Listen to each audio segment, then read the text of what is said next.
তেনেহ'লে মোৰ হবিবৰ অনুসৰণ কৰি চলা। মোৰ হবিয়ে যিটো কৈছে তুমি তাক পুৰাপুৰি হিচাপে পাবন্ধী কৰি মানি চলা, তাৰ ওপৰত আমল কৰি চলা, তেতিয়াহে তোমালোকে মোক ভাল পাবা। ইয়াৰ বাহিৰে কোনো ৰাস্তা নাই। আজিৰ যুগত বহুত এনেকুৱা আছে যিসকলে আল্লাহ ৰসুলক বাদ দি কেৱল আল্লাহৰ জিকিৰ কৰে। আমাৰ ভিতৰত বহুত আছে কেৱল আল্লাহক বিচাৰি আছে। এইটোৰ দ্বাৰা কাম নহ'ব।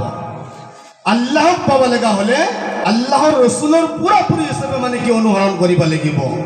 সেইকাৰণে কৈছে যে যিসকলে আল্লাহ ৰসুলে কৈ আছে মান আহাব্বা সুন্নতি ফাকাদ আহাব্বানি ওয়ামান আহাব্বানি কানা মাইয়া ফিল জান্নাহ।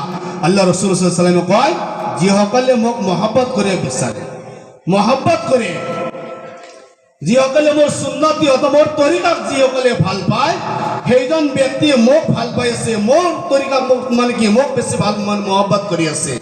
আৰু যিয়ে মোক মহব্বত কৰি আছে এই সকল ব্যক্তি মোৰ লগত জান্নাতত একেলগেই থাকিব। কওক সুবহানাল্লাহ। সাহাবায়ে কিৰাম ৰিজৱানুল্লাহি আলাইহিম আজমাইন সকলে প্ৰশ্ন